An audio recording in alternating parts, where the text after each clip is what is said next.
Go out a little ways. Let's use that ruler we talked about, okay? The light year.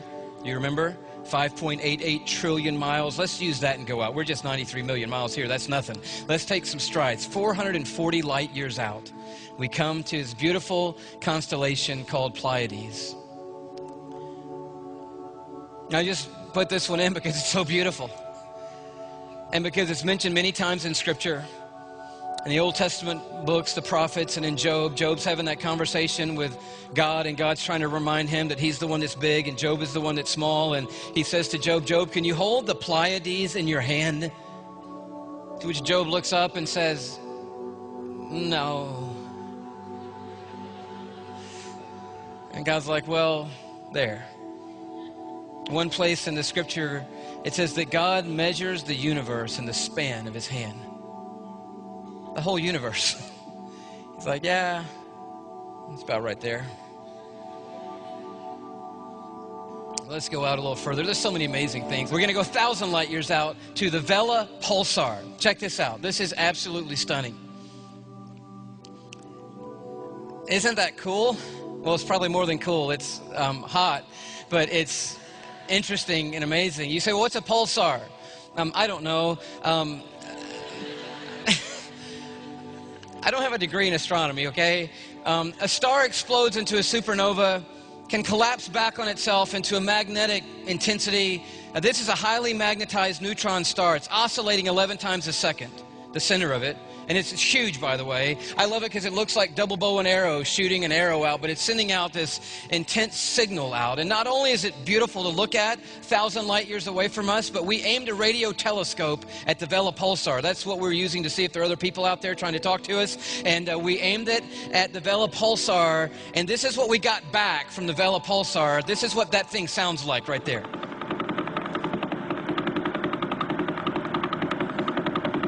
It just does that all day and all night. I don't know Morse code, but it could be tapping out. No, he's big. He's really, really big. He's a whole lot bigger than you think he is. He's really, really big, this God we worship. He's really, really, really big and a whole lot bigger than you think he is. Didn't want to miss out on the worship. Didn't want to miss out. All creation was glorifying God. And the Vela pulsar said, all right, here we go.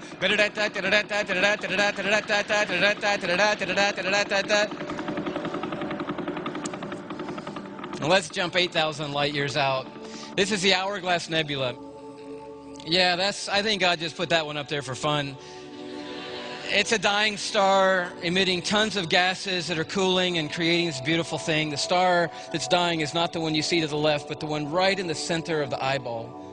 I don't know about you, when I was growing up, the ultimate trump in my house was my mom saying, well, you better watch out and be careful because God is watching you. Well, it turns out she was right after all. God sees everything and knows everything. He can't see you with the Hourglass Nebula. He may see you with the or with a stardust ring. There's a lot of options for him to see us. Check it out. Isn't that amazing? Yeah. Well, let's take a massive leap. We're 8,000 light years out now. We're going to go 28 million light years. You can do the math on the way home. 28 million times 5.88 trillion. You're like, are you kidding me? No. You come to the Sombrero Galaxy, just one of the beauties of our universe.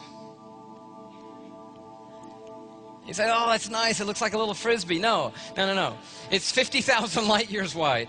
It's trillions of miles thick. It just happens to be sitting in space in such a way that we're just above the elliptic plane, almost looking dead on the edge of it, but just 6 degrees above it. And just up there in all of its splendor. Most of you have never seen it before. You say, well, what's it doing up there? Just glorifying God? Just showing off the greatness and the majesty of God? Just hanging out in the universe that he made, reflecting back to him his glory tonight and how amazing he is? Since we're in Houston, I wanted just to say just a word of thanks. This image and many of the ones we're seeing tonight have come to us from the Hubble Space Telescope, which I'm sure you've heard of. You're paying for it, by the way. I hope you've heard of it. It's an amazing thing. Here's a shot of it in case you didn't know what you were paying for. You're like, that's it? That's what we get? Yeah, it's fascinating, this thing. This particular photograph was taken in 1997, just after Service Mission 2. The Hubble hangs out 353 miles above the earth. And so it's got a great jump on us getting outside of our atmosphere and gives us stunning images like we've never seen before. And I was just going to tell you quickly, Chris and I were at a camp this summer, and I was trying some of these space stuff out on middle school and high school students because I figured if it worked for them, it might work for you guys tonight. And they were so cool. They were just like, wow, no way, you know, just like teenagers would be. I was loving it. But I got home and I got a package in the mail, and it was a DVD of some Hubble images and video and a note. And I started reading the note and just freaked out in my office. I've never taken the note out in public, but I brought it tonight. I'm going to read it for you. Sorry about that. I'll just read it. I don't care if you think this is cool. This is cool. I've never read this in public before. It's never been out among other people before. And I'll just give you the short version. It says, "Dear Louis, thank you for your time at our camp. The person's children or child was there." And comes down the second paragraph. "They said you have a passion for astronomy. You may like this collection of HST videos. I was on service mission too." That's what the point I started going, oh. "So I too have a special connection to the telescope as it reveals the magnificence of God's creation. In his service, Joe Tanner." And I'm like, Joe Tanner. So I grab my computer and I go to the NASA site and I type in Joe Tanner, and come to find out he's like an astronaut. I'm like, I have a letter from an astronaut. I got a letter from an astronaut. That's cool. That's cool.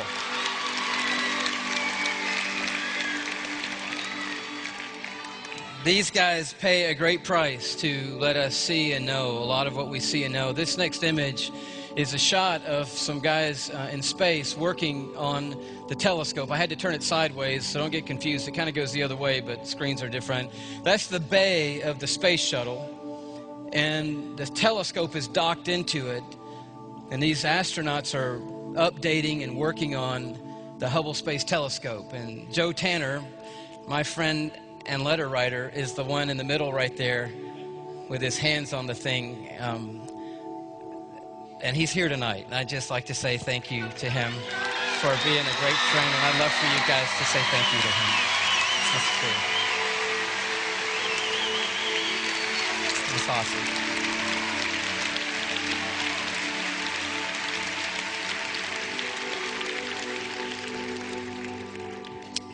We're going to go out. We're 28 million light years out at the Sombrero Galaxy. We're going to go past it to the darling of astronomy, the Whirlpool Galaxy. It's 31 million light years away. And you can see why it's the darling of astronomy.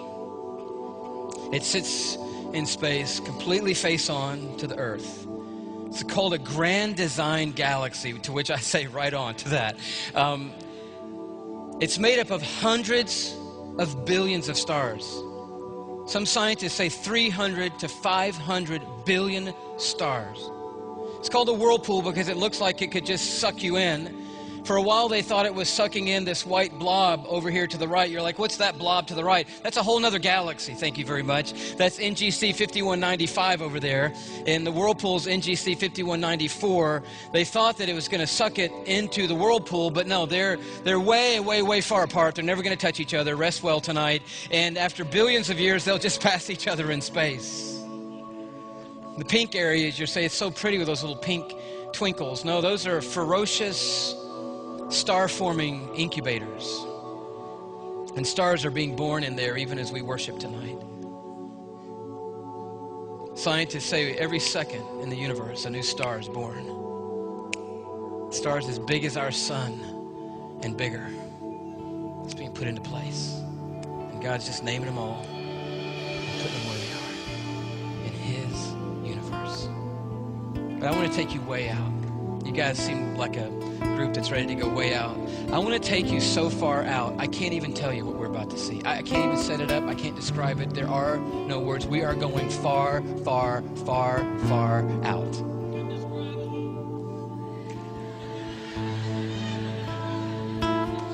Yes, it is. I'll just let you see it. 날 만도sta vorbite pena sotto manga cardiana.